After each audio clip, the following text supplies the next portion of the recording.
Chapter 1. Dmitry. The view of the New York City skyline never grows old as we prepare to land at JFK Airport. The commercial overseas flight is jam-packed with families. Men and women who are on business trips work on their computers.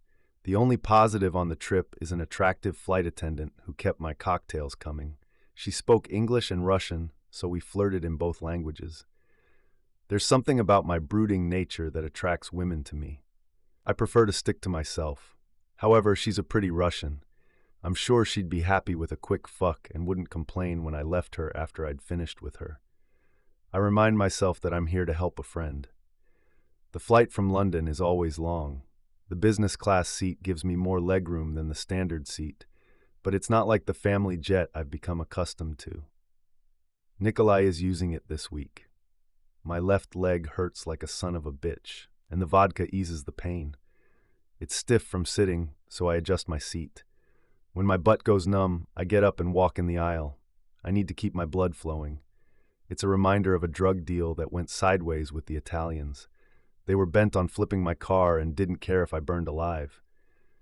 One trigger-happy motherfucker is all it took to be a thorn in my side.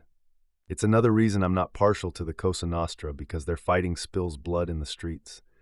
I'm not trusting, and it's what keeps me alive. I have rules I live by. Is it a superstition or a deeply held belief? I never leave a loose end that could come back and bite me in the ass. My world is dark, and I embrace it as it's all I've ever known. It's the world I share with my brothers. If Nikolai were traveling with me, we'd have used the jet. This is not an official business trip for the family, but a social call to a friend who needs me. It's a predominant skill set I have, hacking. I developed it living in the underworld. I can't escape the family business, nor do I want to. I want to weed out unsavory men in the brotherhood, and it seems my friend has a thief to catch. As the plane taxis to the gate, I pop my earbuds out. They come in handy to discourage conversations with strangers, especially the female passenger sitting next to me, who kept talking. I wasn't interested and ignored her to watch a mafia movie on my phone. This trip is as close to a vacation as I'll ever get, unless it's a honeymoon, and I don't see that happening. Seeing my oldest brother getting married recently was a shock, but it's his responsibility to carry on the family name and produce the next Bratva king.